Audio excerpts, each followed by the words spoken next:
Saudara-saudara, salam sejahtera dalam Kristus Yesus. Jika kita perhatikan realitas hidup kekristenan hari ini, kita menemukan hal yang menggembirakan. Banyak orang telah mengambil keputusan untuk mempercayai Kristus sebagai Tuhan dan Juru Selamat hidupnya. Mereka mengambil keputusan untuk mengikut Kristus, berusaha hidup dalam kebenaran. Bahkan ada yang berusaha mempertahankan imannya sekalipun mereka berada dalam posisi yang sulit. Semua itu menunjukkan bahwa orang telah disadarkan tentang keselamatan di dalam Kristus. Namun, pada sisi yang lain, kita juga melihat kenyataan yang kurang menggembirakan. Beberapa orang yang mengaku sebagai pengikut Kristus justru tidak memperlihatkan pola dan gaya hidup sebagai pengikut Kristus. Yang ada malah cenderung sebaliknya. Dan hal itu tentu saja telah membawa dampak yang tidak baik bagi perjalanan kerohanian orang tersebut dan juga bagi kesaksiannya sebagai pengikut Kristus di atas muka bumi ini. Sebab ketika seseorang tidak memahami secara benar akan posisi hidupnya sebagai orang yang telah diselamatkan, maka itu tentu saja membuat ia tidak dapat bertumbuh dan hidup di dalam kebenaran. Karena itulah, pada kesempatan ini, saya ingin membagikan satu kebenaran firman Tuhan, yaitu apa yang disebut dengan dilahirkan kembali. Tema ini memang tidak banyak dibicarakan dalam mimbar-mimbar gereja. Tetapi saudara-saudara, tema ini sebenarnya merupakan dasar pijakan bagi perjalanan iman seseorang. Konsep dilahirkan kembali bukanlah peristiwa reinkarnasi sebagaimana yang dipahami oleh banyak orang. Konsep dilahirkan kembali di dalam Kristus adalah bagian penting dari keyakinan Kristen. Langkah yang tidak dapat dipisahkan dalam kaitannya dengan keselamatan manusia ialah bahwa manusia telah tercemar oleh dosa. Alkitab mengatakan, semua orang telah berbuat dosa dan telah kehilangan kemuliaan Allah. Roma 3 ayat 23. Dosa dalam 1 Yohanes 3 ayat 4b disebutkan sebagai pelanggaran hukum Allah. Semua dosa berawal dari keinginan manusia untuk menempatkan dirinya sama dengan Tuhan dan untuk mengetahui baginya apa yang baik dan apa yang jahat. Telah disebutkan dalam Kejadian pasal 3. Sejak saat itu, dosa menguasai manusia dan diturunkan dari satu generasi ke generasi berikutnya. Berabad-abad lamanya, manusia dikuasai oleh dosa. Dan dalam Titus pasal 3 ayat 3, Rasul Paulus berkata, kita juga hidup dalam kejahilan, tidak taat, sesat, menjadi hamba berbagai-bagai nafsu dan keinginan, hidup dalam kejahatan, kedengkian, keji, saling membenci.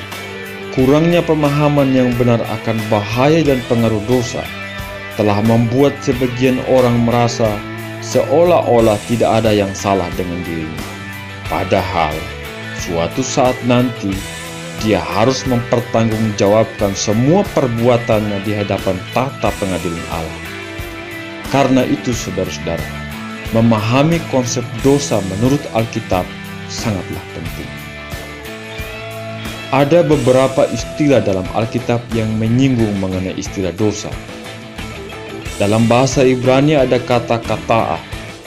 Istilah kata'ah berasal dari kata kerja kata yang secara harafiah berarti tidak mengenai sasaran atau gagal. Kemudian ada istilah pesya, yaitu tindakan melawan atau menentang. Dosa dalam pengertian pesya adalah dosa yang berhubungan dengan pemberontakan, perlawanan, atau penentangan terhadap yang berotoritas. Dalam bahasa Yunani ada kata agnoima, yaitu kesalahan atau dosa yang disebabkan karena ketidakpedulian. Jika Allah menghendaki seseorang memahami dan melakukan kehendaknya, tetapi orang tersebut mengabaikan atau tidak mengindahkannya, maka ia telah berbuat dosa dalam pengertian agnoema. Selanjutnya ada istilah paraptoma, yaitu kesalahan atau jatuh dari kondisi yang seharusnya ia berdiri tegak. Kata paraptoma itu artinya murtad. Secara konseptual berarti jatuh di samping atau terpeleset, menyimpang dari jalan yang benar. Jadi paraptoma dapat dikatakan sebagai dosa dalam pengertian kejatuhan seseorang dari posisinya yang seharusnya ia berdiri tegak.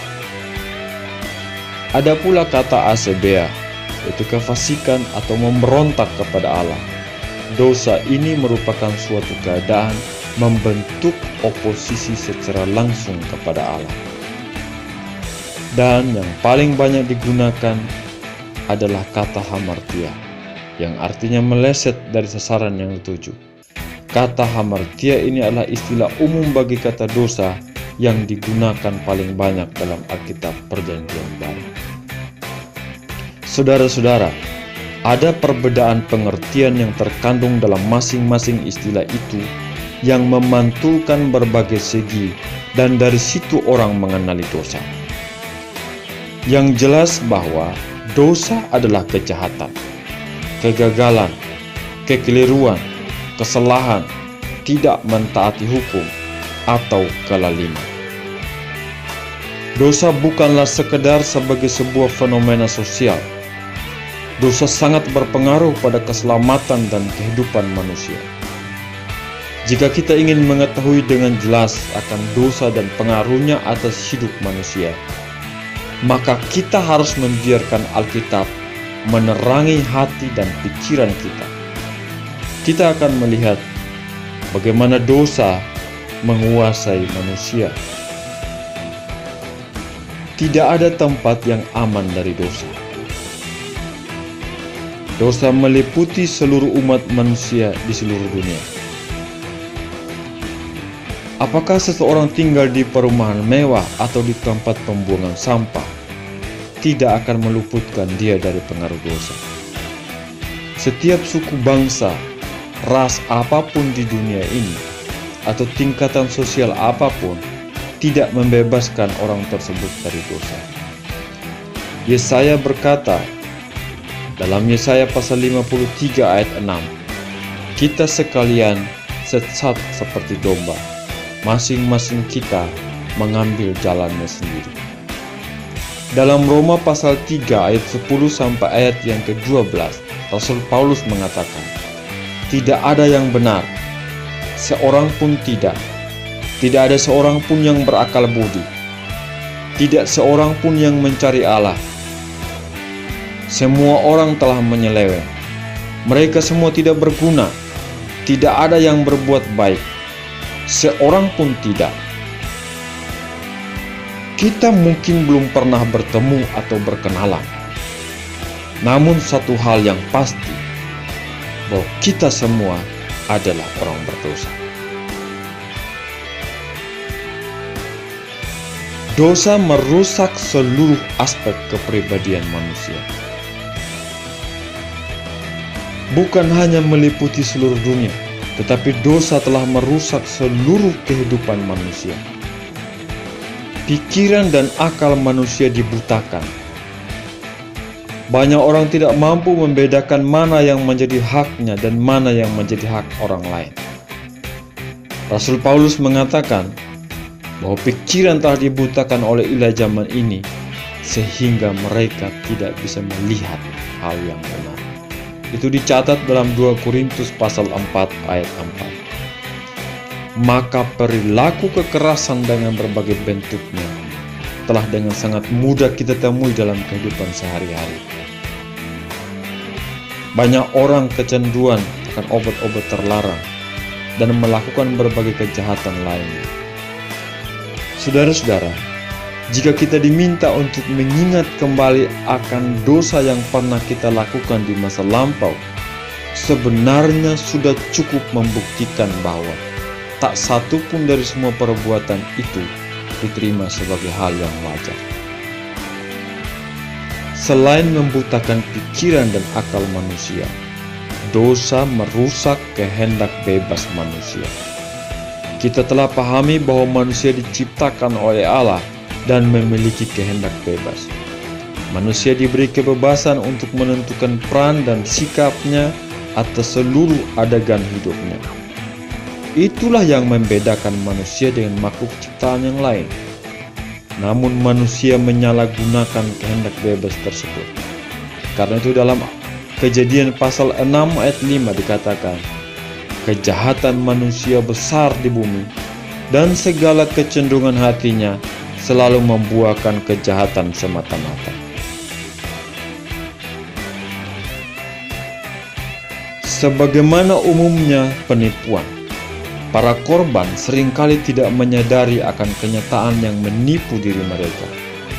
Ketika seseorang berpikir bahwa ia sedang menjalani kehidupan yang normal, bahwa ia sedang berada dalam posisi hidup yang sukses, tetapi Wahyu pasal 3 ayat 17 berkata, mereka justru melarat, malang, miskin, buta, dan telanjang. Itulah posisi hidup seseorang di hadapan Allah.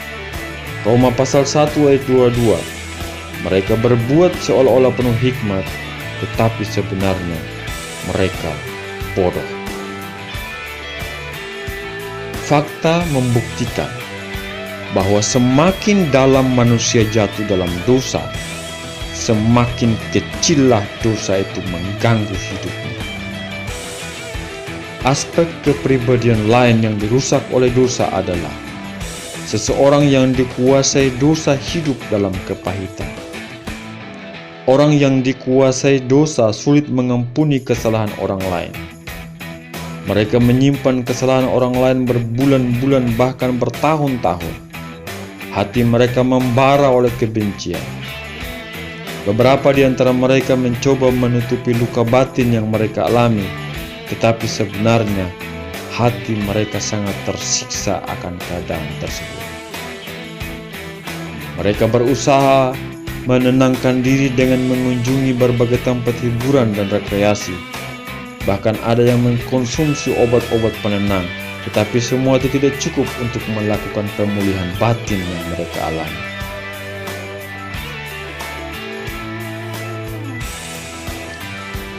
Selain merusak kepribadian, dosa juga memperbudak atau memperhamba seseorang dan merendahkan martabat manusia, lalu disejajarkan dengan iblis dan binatang. Yohanes pasal 8 ayat 34, Tuhan Yesus berkata, sesungguhnya setiap orang yang berbuat dosa adalah hamba dosa. Tidak ada seorang pun yang mampu membebaskan dirinya atau terlepas dari cengkeraman dosa.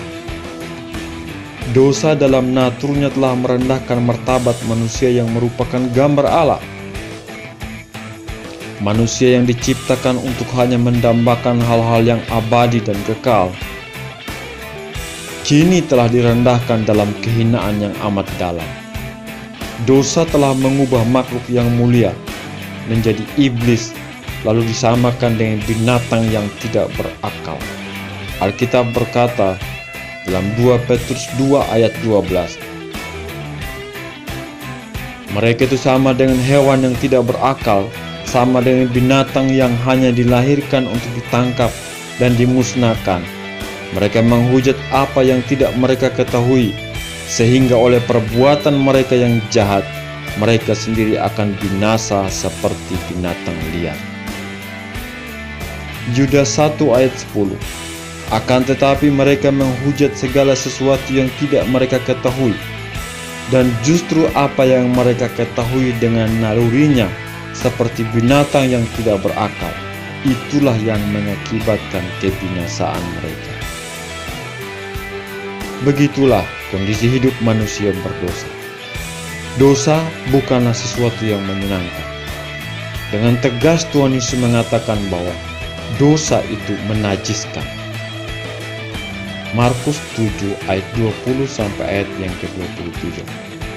Dosa bukanlah sesuatu yang asik sebagaimana yang dikatakan oleh banyak orang. Dosa adalah sesuatu yang sangat menjijikkan. Dosa berkuasa begitu rupa atas kehidupan manusia, lalu membawa orang-orang tersebut ke lubang kehancuran. Saudara-saudara, ada dua aspek menyangkut dosa. Karena dosa memiliki pengaruh yang kuat pada kehidupan manusia, maka masalah dosa ini mempunyai dua aspek penting untuk kita pahami. Aspek yang pertama yaitu masalah dari dalam diri manusia. Pada aspek ini Tuhan Yesus mengatakan di dalam Markus 7 ayat 20 sampai ayat 23. Apa yang keluar dari diri seseorang, itulah yang menajiskan.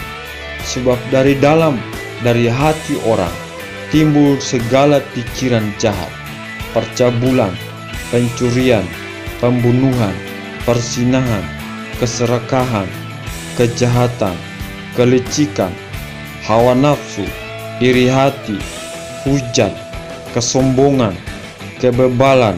Semua hal-hal jahat ini timbul dari dalam dan menajiskan orang. Inilah kondisi hati manusia yang jauh dari Kristus. Keadaan ini mempengaruhi seluruh gerak hidup seseorang. Jadi apapun yang mereka lakukan adalah mengikuti kehendak iblis yang bekerja mulai dari dalam dirinya. Aspek yang kedua adalah catatan yang buruk. Banyak orang yang tidak memahami bahwa sesungguhnya setiap orang berdosa sebenarnya adalah buronan keadilan. Seseorang mungkin tidak memiliki perasaan bersalah ketika ia berbuat dosa.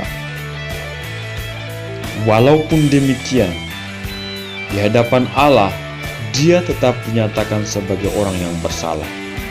Semua kejahatan yang diperbuatnya di masa lampau menuntut hukumannya dan keadilan ditegakkan. Tuntutan ini merupakan karakter dan keberadaan Allah yang Maha Adil. Untuk membantu kita memahami sifat keadilan Allah, mari kita lihat praktek penegakan keadilan dalam kehidupan sehari-hari. Misalnya seorang pelaku kejahatan harus dihukum. Sebagaimana kita tahu bahwa tujuan penegakan hukum adalah untuk menegakkan keadilan. Dalam hal ini untuk mencegah terjadinya kejahatan yang lebih lanjut di kemudian hari. Dan untuk kebaikan manusia, yaitu untuk membuat pelaku kejahatan merubah sikapnya.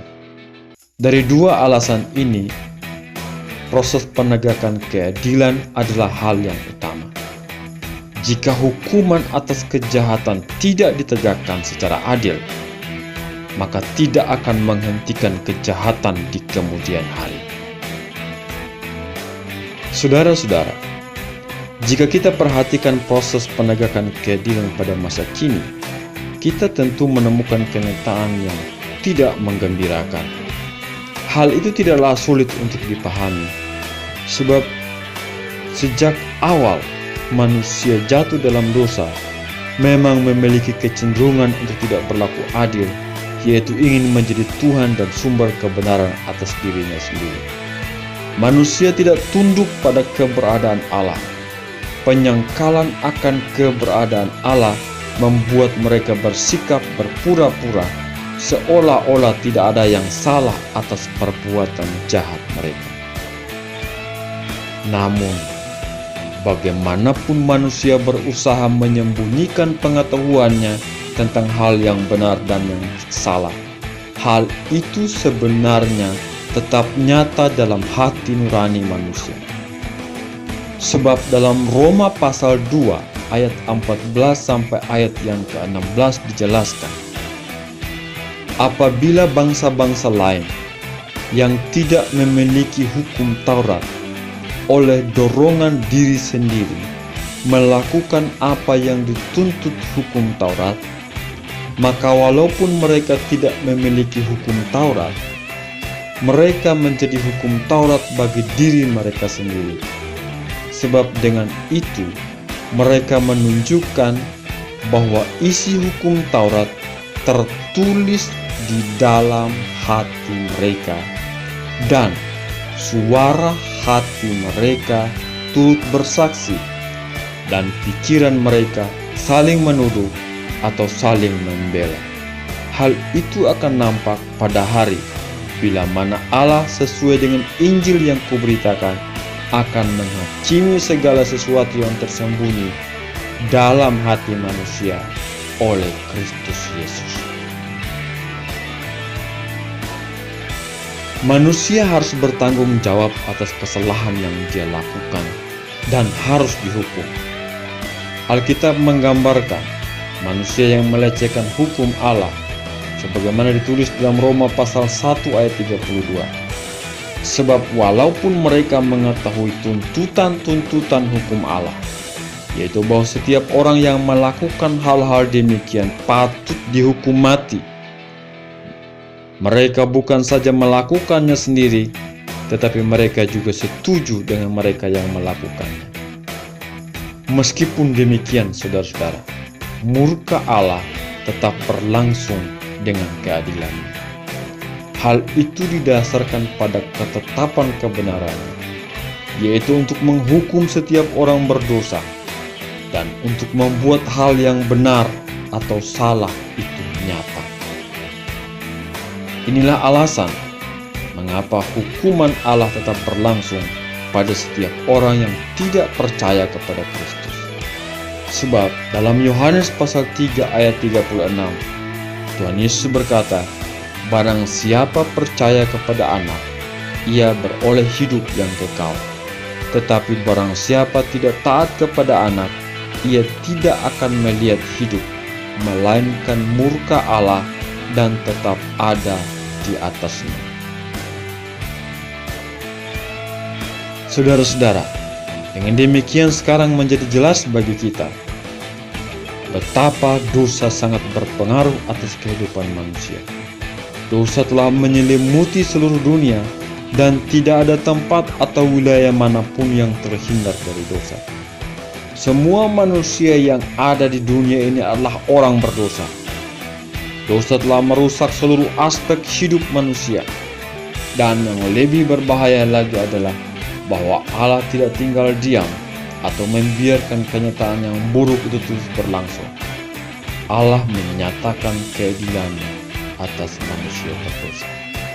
Saudara-saudara, pada bagian selanjutnya kita akan membahas secara lebih khusus mengenai dilema manusia berdosa dan proses penegakan keadilan Allah.